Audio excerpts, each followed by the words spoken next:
Mbak Yulia, ini saya masih betul-betul nggak habis pikir betul ini. Saya kembali kepada dunia pendidikan yang tercoreng ya, karena kasus kekerasan dan pelecehan seksual yang belakangan ini muncul di ranah publik ya, dalam beberapa bulan yang lalu sampai sekarang ya, itu wacana publik didominasi oleh tindak kekerasan dan pelecehan seksual. Ya. Nah, padahal lembaga pendidikan itu kan seharusnya fungsinya adalah ya, sebagai kawah candra di muka, gitu, ya, sebagai tempat untuk mendidik masyarakat, ya, siswa dan mahasiswa, gitu, ya, untuk cerdas dan berbudi luhur, gitu. Nah, harusnya yang didapatkan itu. Ya, tapi yang terjadi kok malah sebaliknya. Nah, padahal sistem pendidikan kita itu kan juga ada ya pendidikan agama, ya, ada pendidikan agama, kemudian ada pendidikan Pancasila, ya. Nah, saya nggak tahu nih. Kalau dulu saya sih dapat itu pendidikan Pancasila, ya, PMP dulu, ya, PMP. Kemudian selain PMP saya dapat juga pelajaran budi pekerti, ya, budi pekerti. Nah, kalau sekarang saya nggak tahu seberapa serius sih lembaga pendidikan itu mengajarkan nilai-nilai Pancasila, ya, dari pendidikan SD, PAUD, SD, gitu ya, sampai perguruan tinggi, dan juga sejauh mana lembaga pendidikan tersebut, sekolah-sekolah tersebut itu memberikan pelajaran tentang budi pekerti, gitu. Menurut pengamatan Mbak Yulia seperti apa sih? Oke, kalau bisa dibilang sekarang sih gini Mas, memang materi PMP zamannya kita dulu ya Mas ya. Kalau angkatan sekarang bilangnya kita zaman kolonial gitu ya, angkatan kolonial lah dibanding dengan angkatan milenial. Mereka nggak dapat yang namanya PMP, mereka nggak dapat yang namanya P4 gitu kan. Padahal justru dari PMP itulah moral anak dibentuk dari dini. Jadi tidak hanya nilai Pancasilanya saja, tapi moralnya ya dibentuk seperti apa. Di saat kita tidak pernah berani menatap orang tua pada saat orang tua marah. Beda sekali dengan sekarang, yang ada debat, gitu kan. Nah, cuman ya itulah pergeseran nilai-nilai yang ada sekarang. Kita bisa melihat kalau ada baiknya kita gali kembali kurikulum yang diberikan itu seperti apa. Karena jujur kalau saya lihat di sini Pancasila, mohon maaf sekali saya jujur saja, teoritis Mas. Padahal harusnya applicable. Harusnya penerapan pengamalan nilai Pancasila itu aja udah cukup kok, nggak usah macam-macam deh gitu loh. Tapi itu yang susah dilakukan karena apa? Pertama, mungkin dari murid, dari mahasiswa mereka lihat lah pemimpin aja begitu, tidak ada contoh yang diberikan. Betul. Yang kedua, jadi dia melihat gurunya, dosennya, dosen gua aja begitu, ngapain gua harus ini?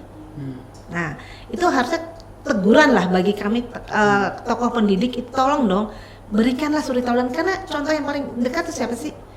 Kan guru, dosen. Meskipun keluarga itu kan orang yang paling dekat, tapi kan kita nggak tahu dengan kesibukan sekarang, mungkin orang tuanya bertemunya seminggu sekali atau gimana.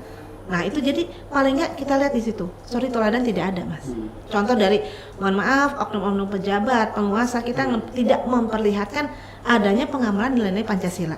Nah, terus kemudian yang kedua, Pancasila memang diajarkan Mas, tapi itu kesannya ya sudahlah teoritis saja.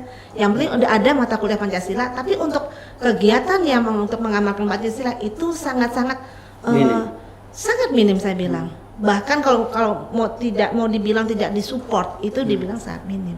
Padahal itu yang urgent. Mungkin itu salah satu penyebab. Ya, betul sekali. Betul sekali.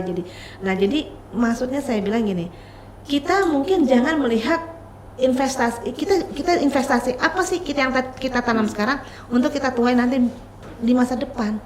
Gitu loh. Jadi kita bisa melihat perbedaannya tuh bisa sekarang. Contoh Mas, waktu kita itu apa ada sih yang kayak gini gitu.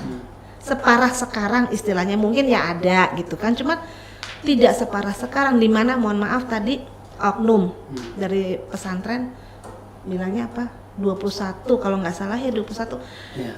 itu ngenes Mas, apalagi pesantren di saat orang itu agama, berarti ada yang salah dengan pendidikan agama. Satu orang loh itu. Kita nggak tahu nanti lagi. Ya, satu orang melakukan kekerasan seksual ya, terhadap 21 orang itu yang terungkap. Betul, ya. betul. Dan kita belum tahu juga tuh yang Betul. belum terungkap. Nah, Kok bisa terjadi berulang-ulang? Gitu ya. Ya, apalagi ini lembaga pendidikan ya dengan label iya. agama. Iya, Ya. betul, betul. Ini kan membuat kita menjadi miris gitu. Loh, Iya. kalau di lembaga pendidikan berbasis agama saja terjadi peristiwa seperti itu, gitu, apalagi yang lain. Gitu. Nah ini yang membuat kita menjadi prihatin gitu. Iya. Apa yang salah sih dari semua ini? Nah, Mbak Yulia, ini kalau seandainya ini ya, seandainya Mbak Yulia ini sebagai pihak orang tua, ya, orang tua korban pelecehan seksual atau kekerasan seksual, apa yang harus Anda lakukan? Speechless pastinya Mas, karena kita bisa bayangkan ya kalau misalnya kita yang terima pelecehan seksual aja, kita untuk speak up aja belum tentu berani. Di saat suaranya kita didengar sama mereka, atau malah mungkin kamunya kali yang nakal, kamunya kali yang gatal istilahnya, atau istilahnya yang genit lah apa gitu. Padahal Diam dulu. jadi Nangis malah jadi. karena kita bisa ngebayangin Mas, apalagi kita menitipkan anak kita ke lembaga yang istilahnya saya percaya. Mana sih lembaga yang bisa lebih dipercaya selain lembaga pendidikan agama? Saya pikir nanti anak saya bisa, agamanya bagus, jadi anak yang soleha. Ternyata masa depan anak saya itu dirusak. Mereka Saya juga ikut nangis jadinya nih. dirusak gitu loh Mas. Jadi apa ya istilahnya? Apa yang harus saya katakan? Apa yang harus saya bicarakan? Misalnya tuh tadi, jangan sampai kejadian gitu ya. Jadi kalau misalnya dibilang, saya nggak bisa percaya siapapun. Kalau saya itu terjadi sama anak saya. Pertama, dia sudah mengalami hal yang paling terberat dalam hidupnya, apalagi sampai yang dikatakan melahirkan. Dia melahirkan seorang anak yang tidak diinginkan oleh dia. Dia melakukan hal yang tidak diinginkan oleh dia. Dia nggak tahu ke depannya tuh masa depannya seperti apa. Habis Mas. Apalagi ya kita tahu ya, orang kita ini kadang-kadang bahkan untuk menutupi aib keluarga kadang diasingkan. Padahal itu bukan salah dia. Diasingkan, kamu pergi deh, kamu pindah ke sana biar keluarga kita aman. Istilahnya begitu. Atau mungkin karena strata ekonomis saya mungkin yang di bawah, kebetulan mungkin yang melakukan itu ada di atas perekonomiannya. Saya kasih kamu ya, tolong kamu selesaikan dengan baik. Saya nggak mau tahu ada apa-apa lagi. Itulah, saya dianggap manusia atau tidak. Pada saat melakukan itu aja kita sudah pasti tidak dianggap manusia Mas, ya kan?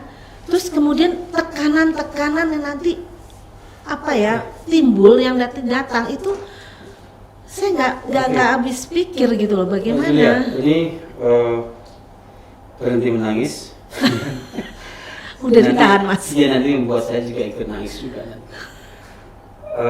Coba kita cari penyelesaiannya, solusinya terhadap problematika kekerasan seksual yang sangat marak sekarang ini di negeri ini. Gitu ya. Nah, untuk mengatasi ini apakah diperlukan ya pendidikan seks terhadap anak. Nah, bagaimana dunia pendidikan menurut pengamatan Mbak Julia terhadap pendidikan seks anak, ya, supaya mereka paham, gitu. Ini apakah masih tabu ya di dunia pendidikan itu untuk memberikan pendidikan seks? Saya setuju sekali Mas Kareno. Kalau misalnya tokoh-tokoh pendidikan kita ada pikiran ke arah sana, karena jujur saja, saya sering diskus dengan mahasiswa. Mohon maaf, saya mau bertanya, ini di luar konteks. Apa yang kamu tahu mengenai sex education? Wah, nggak pernah diomongin tuh, Miss. Nggak pernah itu, nggak boleh, tabu segala macam. Miris. Itu di tingkat mahasiswa. Padahal kita lihat sekarang kejahatan di mana? Di bawah kan, Mas. Jadi di usia 9, mungkin yang di antara 5 tahun pun sudah jadi korban pelecehan seksual, istilahnya begitu, kekerasan seksual. Nah, ini harusnya masyarakat kita sudah membuka mata para orang tua, please tolong berikan sex education sedini mungkin. Jadi dimulai dengan bahasa yang dimengerti. Jadi betul. Bisa dipahami, jadi gini, mungkin ini balik lagi ke budaya, Mas. Di Jepang itu mereka membiasakan untuk mandi bersama. Jadi ayah, ibu, anak. Untuk memperkenalkan anggota tubuh masing-masing. Ini begini, nanti begini. Nah, itu mungkin kadang nggak diterima oleh budaya kita. Padahal kalau kita bilang itu secara gamblang gitu loh. Mungkin penyampaiannya saja atau caranya mungkin yang lebih dimodifikasi dengan budayanya kita. Tapi itu pun belum tentu diterima, Mas. Ngapain sih anak kayak gitu diajarin seumur begitu? Betul.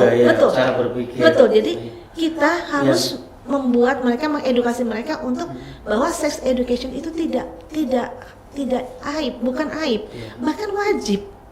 Gitu. Itu tugas orang tua, Mas, untuk ini nanti kamu nggak boleh ya kalau ada orang megang ini yang gini nggak boleh gitu loh. Nah, jadi istilahnya kita yang harus mensosialisasikan mereka itu para orang tua, Bapak Ibu tolong berikan pendidikan seks sedini mungkin. Bukan berarti karena image mereka seks itu kan tabu. Iya, jadi jangan jauh lah pikirannya gitu loh. Padahal dengan pengenalan gitu ya. Iya, pengenalan anggota tubuh kita gunanya itu bagian daripada sex education. Dan itu tapi yang tidak mereka pahami sekarang, Mas. Jadi paling nggak itu tugas kita bersama untuk membiasakan setiap keluarga untuk memberikan sex education sedini mungkin supaya meminimalisasi lagi lah terjadinya kekerasan seksual ini, terutama di kalangan anak-anak kecil, di balita bahkan. Seperti itu, Mas. Terakhir, Mbak Julia, apa harapan Anda terhadap negara, para pemangku kepentingan dan juga kepada masyarakat, pada dosen, pada guru ngaji, pada pengajar, terkait dengan masalah kekerasan seksual ini agar tidak terulang kembali? Pertama, kami bersedia bekerja sama dengan negara untuk mensosialisasikan apa sih yang seharusnya dimiliki oleh masyarakat, kayak tadi kontrol sosial ya. Terus yang kedua paling tidak pendidikan agama, Mas. Jadi jangan hanya agama itu secara ritual. Karena orang menganggap agama, kalau saya bilang agama, pendidikan agama Indonesia tidak ke esensinya. Kenapa kamu harus sholat? Kenapa kamu harus ke gereja? Yang penting, oh ya saya sudah sholat, udah. Arti sholat kamu tahu nggak? Ke gereja kamu ngapain? Ke pura kamu ngapain? Itu harus diajarkan, Mas, sehingga apapun yang dilakukan, oke, saya punya CCTV nih, Tuhan yang melihat nilai-nilai gitu. moral itu betul sekali. Ya, jadi itu yang harus bukan sekedar digalakan. menghafal teks Alkitab. Iya, itu maksudnya. Betul. Hatam sekarang yang pemilik pesantren apa nggak hatam Al-Quran, Mas? Tapi dia tetap berkali-kali melakukan, berarti apa? Intinya agama kan belum nyampe ke sininya dia. Itu. Nah, kemudian mungkin aturan-aturan hukum kita harus dan itu jangan sampai di tengah jalan mandek. Aturan sudah jalan, aturan sudah dibuat, tapi pada saat si korban melapor tiba-tiba SP3. Tiba-tiba dihentikan hanya karena mungkin yang terkait punya perekonomian yang lebih. Supremasi hukum. Betul sekali. Jangan tajam ke bawah, tumpul ke atas. Nah, itu harus benar-benar. Jadi masyarakat akan merasa nanti kalau ada apa-apa dengan sendirinya kok, Mas. kalau kayak gitu. Negara hadir, mereka oh ya si ini kemarin di ini, mereka kan sendirinya terbentuk. Tapi kalau udah satu contoh begitu, oh wassalam. Nanti ada lagi nggak, udahlah nggak usah lapor, nggak diapa-apain pelakunya. Nah ini kan semakin merajalela kalau kayak gitu mas. Ya, itu ada apa? Sense of responsibility. Betul sekali. Selain itu, Ya, dia para wakil kita lah. Tolong sekali lagi skala prioritas. Sekali lagi yang dibutuhkan tuh apa sih yang sedang terjadi di masyarakat? Kegelisahan masyarakat tuh apa? Mereka tuh harus menangkap itu, Mas. Jangan yang jauh-jauh dulu, jangan yang mengawang ini dulu yang kenyataan nih. Yang udah makan banyak korban, yang korbannya nantinya jadi generasi emas kita, penerus kita. Itu harusnya diperbaiki dulu, itu harusnya dibenerin dulu. karena undang-undang Betul, PPKS itu harus segera, harus sangat-sangat, Mas. Urgent banget itu. Oke, baik Mbak Julia, kita sudah sampai pada penghujung dialog kita. Terima kasih sudah hadir di studio Bongkar. Terima kasih, Pak. Semoga nanti kita bisa bertemu kembali di lain kesempatan. Siap. Dan pemirsa, itulah tadi perbincangan saya dengan dua narasumber saya, ada Dr. Livia Istania Iskandar, Wakil Kepala LPSK, dan juga pembicara saya yang hadir di studio, Mbak Julia Pia. Negeri ini nyaris sudah sampai pada status darurat kekerasan seksual. Saya ingin mengajak kepada seluruh masyarakat, saya, Anda, dan semuanya untuk menghentikan ini semua. Karena kalau kita tidak bersama-sama menjalankan fungsi sosial, kontrol sosial kita, maka suatu saat anak kita, adik kita, kakak kita, saudara kita bisa menjadi korban predator kekerasan seksual. Sampai jumpa lagi di episode selanjutnya. Salam Bongkar.